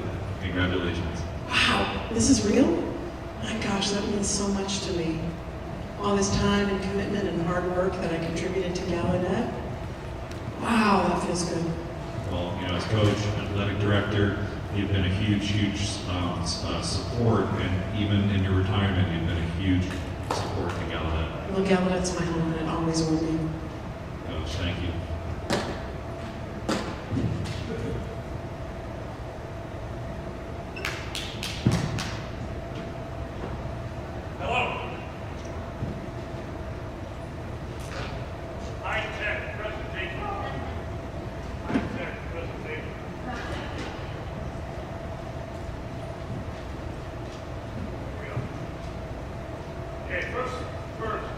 Please excuse me if you don't understand. I left Gallaudet in 1989 and started a new career out west. So I don't use my sign language too much. It seems when I'm sitting in a car driving and I got music on the radio, my right hand is on the side of the song. Thank you to Warren for inviting me here. Sitting here for the past hour and a half, listening to the stories, perfectly matches my own. I've told many people the luckiest day of my life was when Gallaudet decided to hire a kid from Hackensack, New Jersey, to come to MSSD, come to Duke football. Very lucky. I hear the emotional stories told this morning, and it just reinforces that Gallaudet is wonderful, wonderful university. We're all lucky to be a part of it. I have a fun job this morning talking about my good friend, Rich Gallaudet.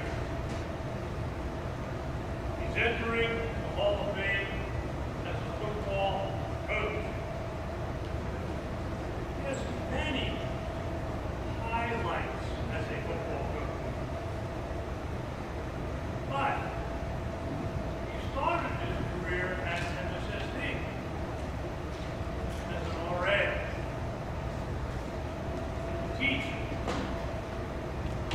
and a dean of students. I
University, 21-7. That was a cool day. And the crowned champions of the conference. That's his first year at Gallaudet. He was selected the head coach in 1989 for 4 years. And again, he came back in 1995, 2000, and coached again. But that first season, as head coach, team was conference champion. And Rich was voted coach of the year for the conference. Now, I coached football for almost 20 years. I played college football. And the first year, coaches don't usually win championships and get named coach of the year. That's a very rare happening. It's amazing. Rich, congratulations on a career very well done. Amazing. You poured your energy, your emotion, your heart into the students at Gallaudet and the university. I watched you. You are an amazing man. Now, Gallaudet has the opportunity to give back to you the highest honor you can have. Welcome to the Hall of Fame, Gallaudet University.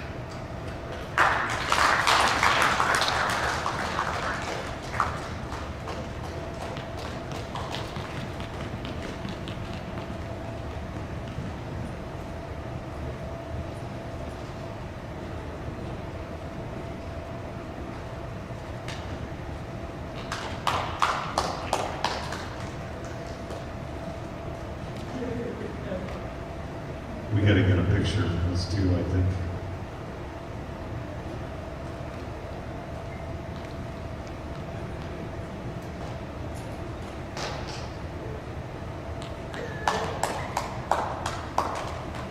Thank you, thank you.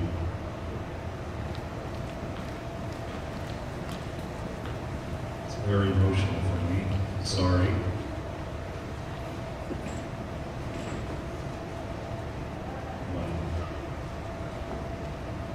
You know, like I was telling Warren, and I'll say it again, I think I'm dreaming. You know, here I am to receive this honor. Wow. I mean,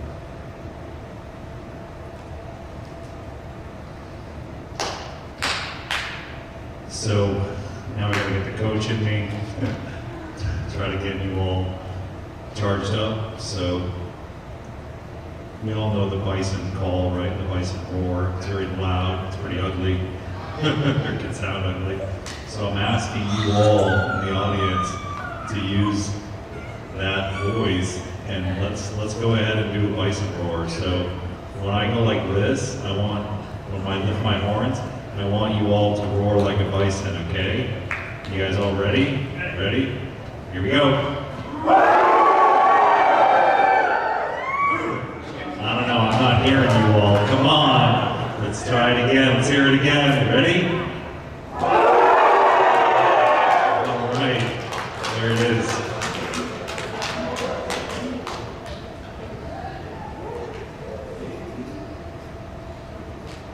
This is heavy.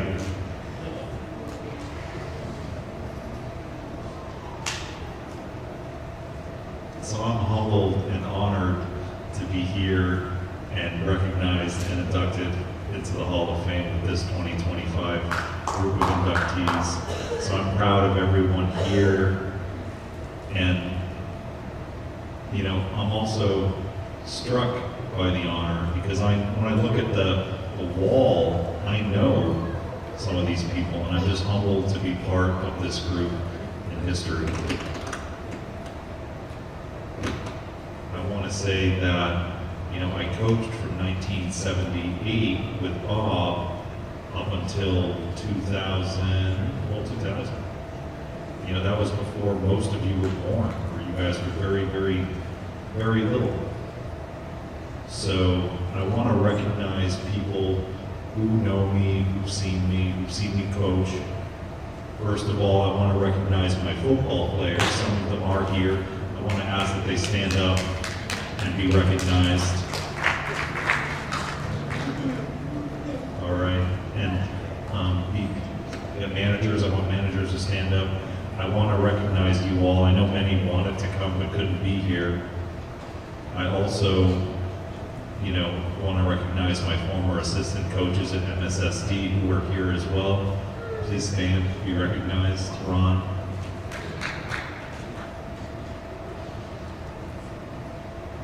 I worked with Bob for years, and the athletic department, past and current athletics department, because of what, like Lauren says, I don't know, I just would keep in touch with everybody. I keep in touch with coaches. I keep in touch with Stephanie, with Chuck, with everybody. And our current athletic department, I'd like them to stand and be recognized as well. I'll still be here. You'll still see me around. I want to also recognize my son Jake and my brother Bob who are here. I want to recognize my wife Kathy and her family as well.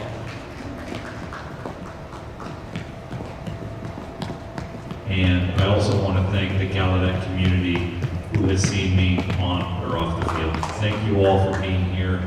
It does mean a lot to me.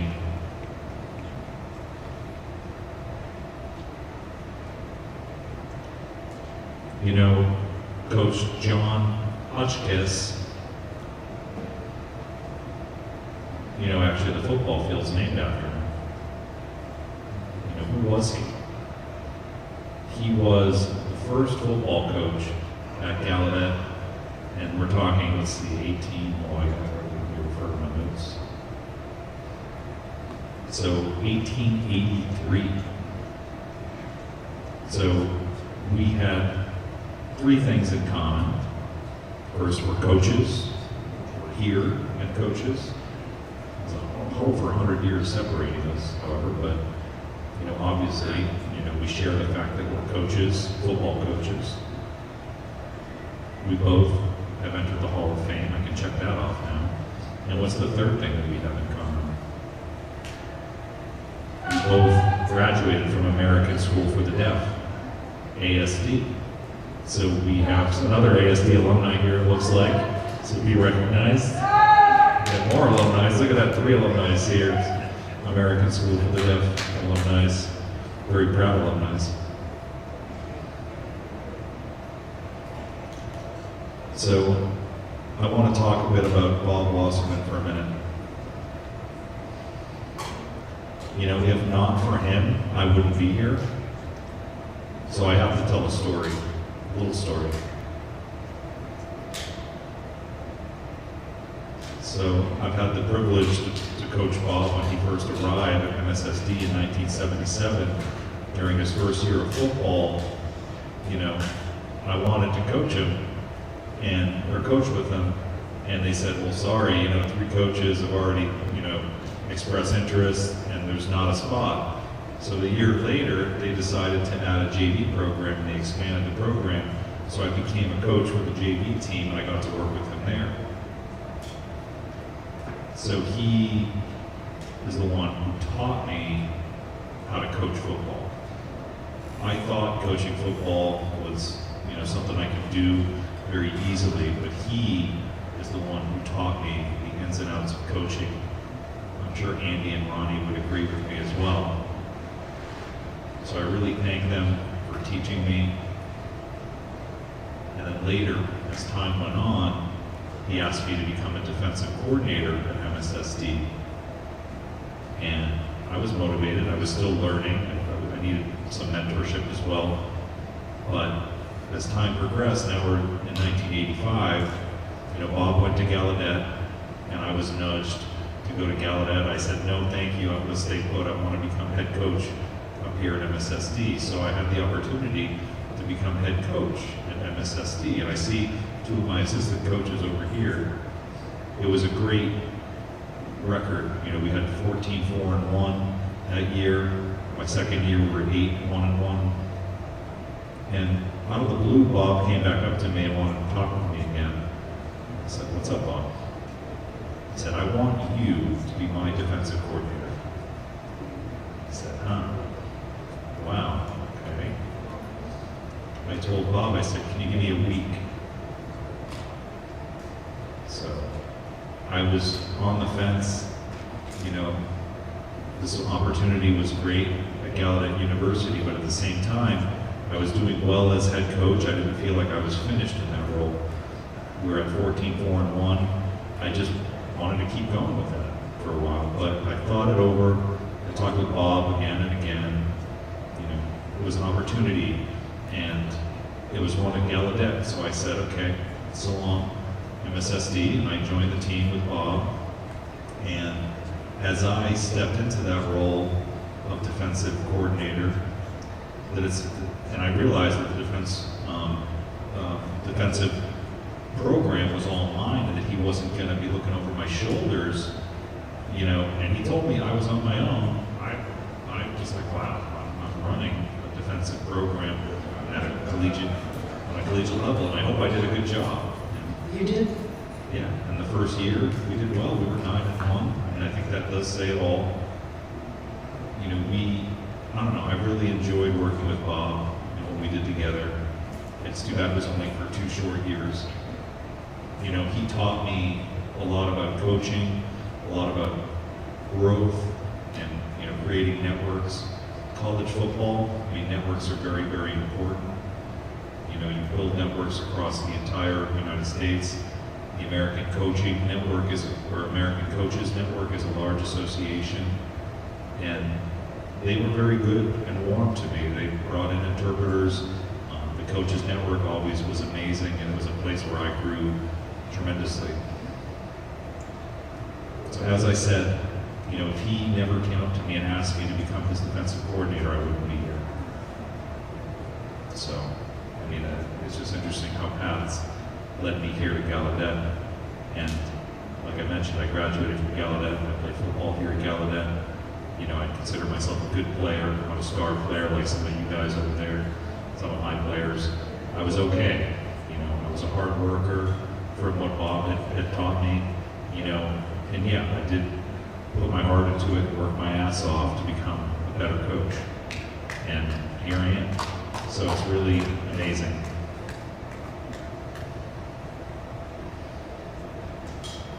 So as Bob already mentioned, some of my highlights at Gallaudet were our winning records, our championship years. I would love to talk more about those championship games, but I'm telling you, those championship games were not easy to get to. They were very competitive. The conference was extremely competitive. We won the championship in the 4th quarter.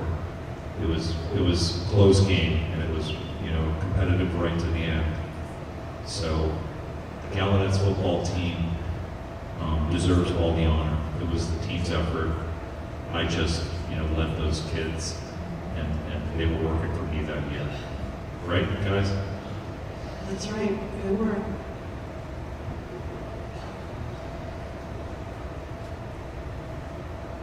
So from winning championships, losing plenty of games, it was all part of coaching.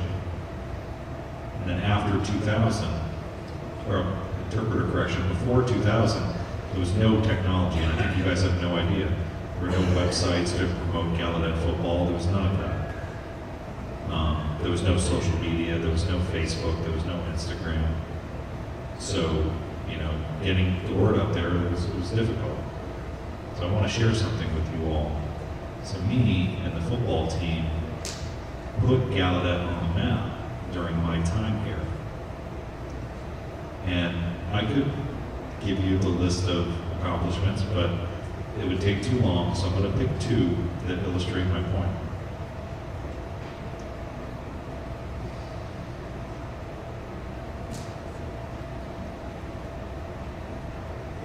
So, college football Hall of Fame.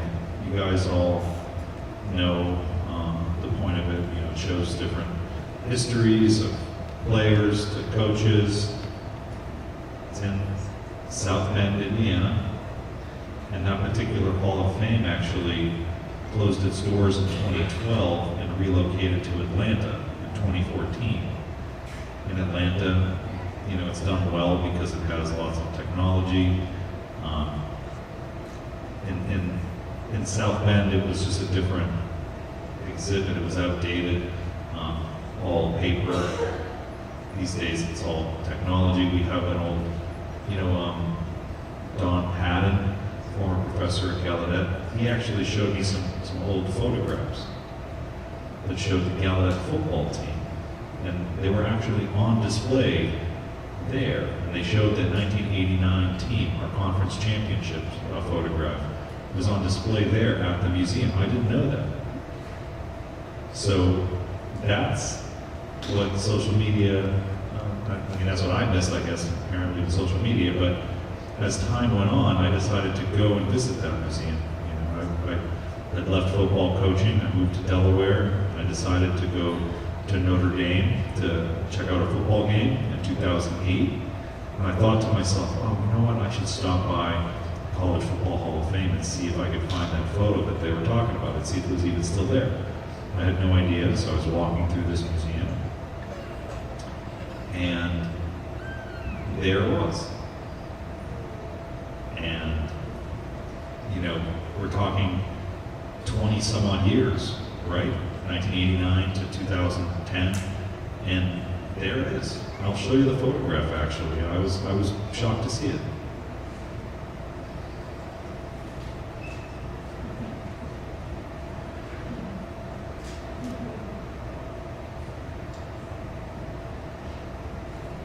So here's the photo right there. There's the exhibit. It's not just one small exhibit. It's actually it's a large exhibit. It's almost a whole wall. And it was kind of peculiar for me to see myself shown at an exhibit at a museum in old black and white photos.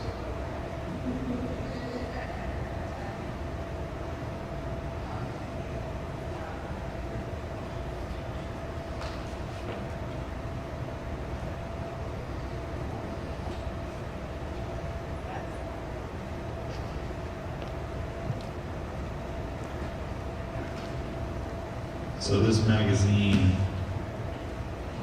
you know, for college football, you have the SAC, the ACC, the Big Ten, the MAC-10, you have all these different conferences, right?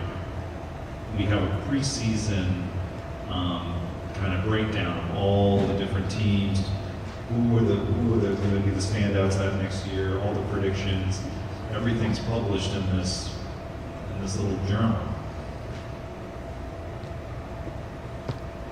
Something I'm going to show you.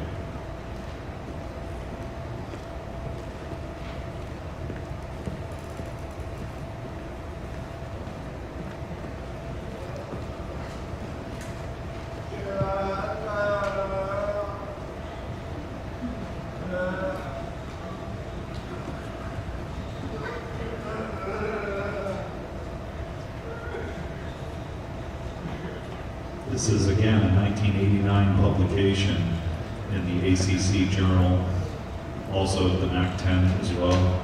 Everyone gets published in here, and we were published there in 1988. And I've got one last thing to show you. This is the NFL Game Day magazine. So when you go to a football game, NFL football game, you always have a program book, right? And that is what the program book used to be. They used to be all over the fields, and you would see these program books. And this year is December 8th, 1996. So now we're doing a little time jump here. Forward 89, now we're in 1996. And Gallaudet had an article published in 1996. So there were 32 teams, 16 home games, and Gallaudet had their game highlighted in this journal. Let me show you the article.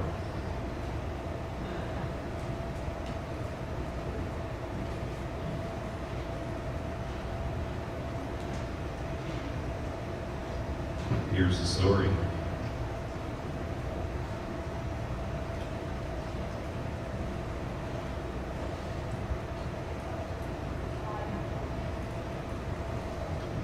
There's more, but I think that's it for now. But I think it does say it all.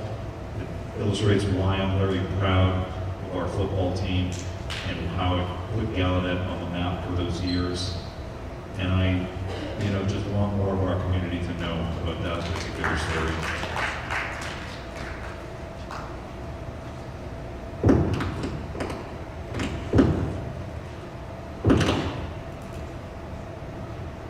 So again, I just want to thank the community.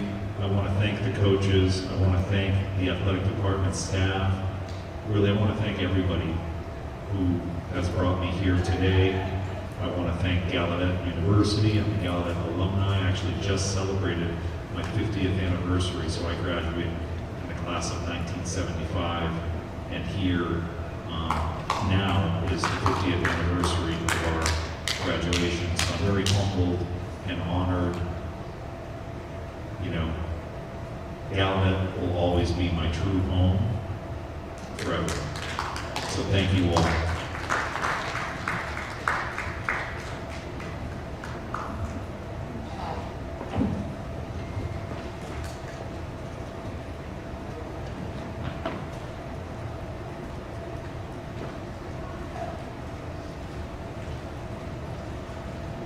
Dream come true, huh? Say that again? It's not a dream.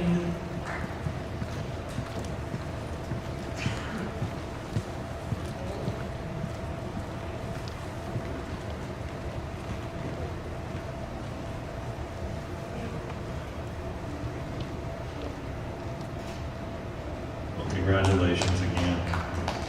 Some of you saw that I had to call some of our other folks, but with Richard Pelletier, I didn't have to call him because he was on campus. I just had to go find him and get him in front of a camera. And then, so when you're done, now that you've got the Hall of Fame, make sure that you still stick around, okay? Make sure that you don't just disappear. Absolutely. He's been someone I see all the time. He's one of those characters I just see everywhere. I always see him at Bob Weinstock, I always see him at the museum. So I just appreciate you being here because you're just somebody who can really tell us about where we've been and where we are today. So, last, we have all the way from Sweden is Anna Polivanchuk. And when I arrived 4 years ago, I remember looking at this list of records and I saw like 20 records. All of them had her name on there, or I think there were like 2 people. But, first we had our previous inductee to the Hall of Fame who went in 2 years ago on that same board was her sister. And now, you as well from 2013 to 2016 had a huge impact on our swimming program. So I want to start with the video before we have Anna come up.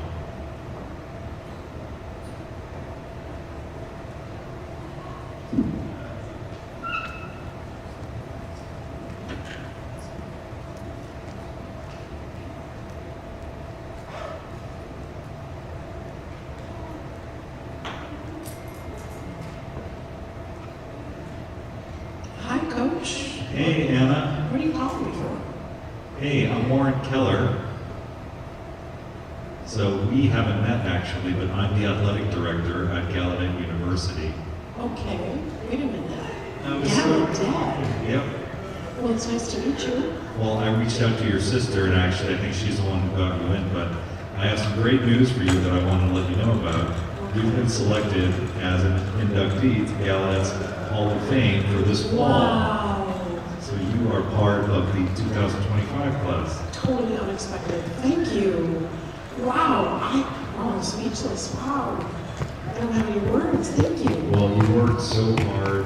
You know, you have so many swimming records. You more than deserve entry. We are humbled and honored to have you join and welcome you this fall.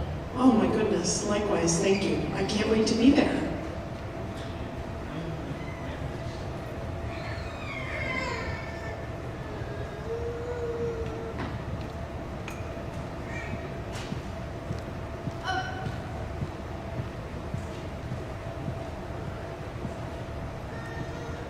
It's on the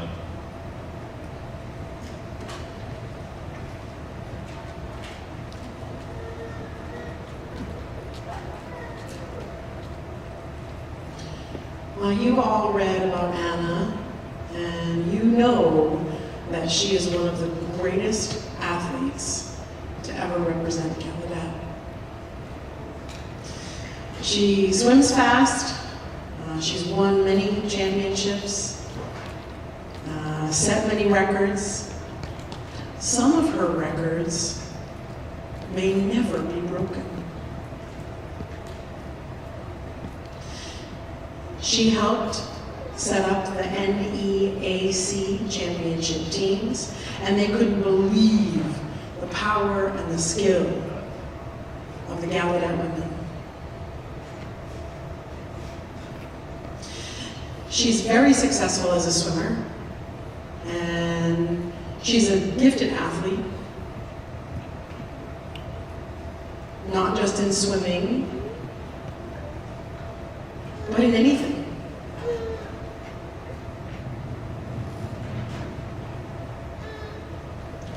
Oh, I forgot a little bit of my speech, bear with me.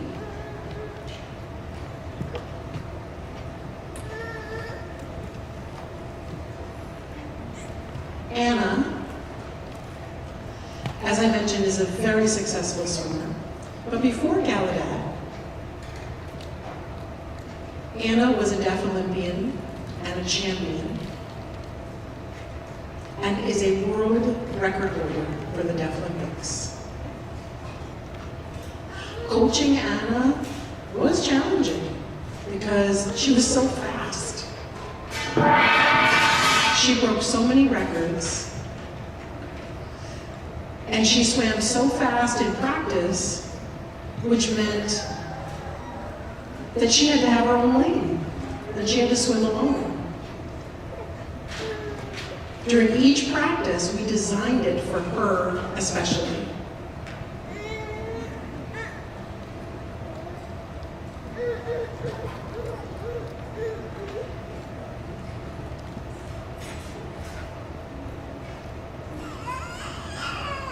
Anna always wanted to learn new techniques so that she could swim faster.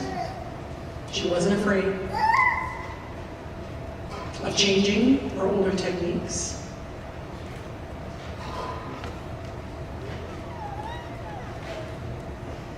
And I have coached many swimmers with great skill, great desire for determination. And I've coached swimmers that train really hard. But I have coached only a few that did it all. She had the ability to rise, and she is among the best of these. It is my great honor to present for the Gallaudet Athletic Hall of Fame to Miss Anna Gallaudet.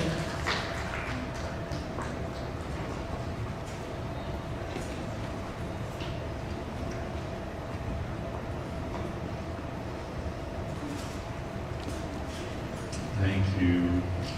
Thank you. You got a photo?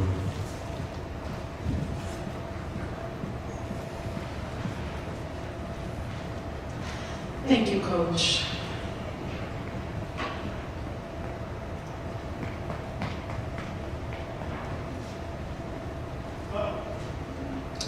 Forgive me, knowing 4 languages is not easy because sometimes they mix. When I was in Sweden, I did not have access to communication. But when Warren called me, I would typically sign in Swedish Sign Language, and then I was recognized for this Hall of Fame, and they asked if I would make a few comments, and I thought, oh my goodness, I've got to brush up on my American Sign Language. So I came in on Friday, and I am certainly receptively better at American Sign Language than I am expressively, so please bear with me if you see Swedish Sign Language sneaking into my thanking of this beautiful honor. As mentioned, being a Hall of Famer from all the other inductees is an incredible, incredible honor. My sister was inducted 2 years ago, and to be inducted 2 years later is, I believe, the first time that families have been inducted into the Hall of Fame. So I am incredibly indebted. My sister, Alexandria, has a twin, has often been mistaken as my twin, but she is 4 years older than me. And Coach is absolutely right, as Coach Larry said. It was not easy to coach me. I was in the Deaf Olympics, and world records were really important. Getting a medal was something that all deaf people wanted to achieve. In 2006, I got Woman of the Year. 9 European, I believe, championship medals while we were competing in Europe. I got 9 golds, and I want to say that it was about 20 when I decided to retire, but then my sister took off for Gallaudet in 2011, and I stayed in Sweden. I would visit now and then, and decided that maybe Gallaudet was the place for me too. So 4 years later, I came to Gallaudet, and I did not expect that I was going to join the swim team. It was not on my radar at all. And my sister said, why don't you try? She had such a wonderful experience. But Sweden was very different. It was more of a club, not a school team. But this, being competitive, was really different. So I thought, I'm going to try it. It's a really great opportunity. I'm so grateful for my sister to put up with me during the swim tryouts as well. And I'm just grateful that I was on the swim team at Gallaudet for the time that I was. I learned so much, not only about swimming, but about myself. And I had never been to Gallaudet until the time that I was deciding to come. The minute that I came back, it's been 8 years, the minute that I came back on Friday, it felt like home again. And I'm sure that that's the case for many of you. So just looking back on all of these incredible memories, finding myself as a person, I knew that I was a deaf person, but I really credit Gallaudet for empowering me to find myself as a strong deaf person. And without Gallaudet, I don't know that I would have experienced that. I'm grateful to Coach Larry, I'm grateful to my team, I'm grateful to my family here and at home. I reached my goals here at Gallaudet and then some. I don't swim anymore. I officially retired. People continue to ask me. But I haven't, I think March was the last time that I swam, and my coach from my previous swim team in Sweden said, would you mind joining the Swim Masters team? And I thought, oh my goodness, I hadn't swum. I mean, the last time I was in a pool was in March, and that was just for recreation. And he said, I really think you can do it. So, and he registered me. And I said, wait a minute, you registered me? He said, of course. I was the only deaf person and trained 1 day before, that's all I did. I surprised myself because I got 11th place out of 70 master swimmers. So not bad for training for just a day before the competition. I know that I've been blessed with being born with the technique of swimming. But to be able to go from retirement to 1 day of training just recently was something that was just pure bliss and joy. Again, I thank my sister, thank my coaches. My sister wants me to be a coach. She has learned that after asking me ad nauseum, I have said no, and I just want to enjoy life. I'm so grateful to be here back on campus. I'm honored to be inducted in the Hall of Fame. Thank you. And congratulations to everyone.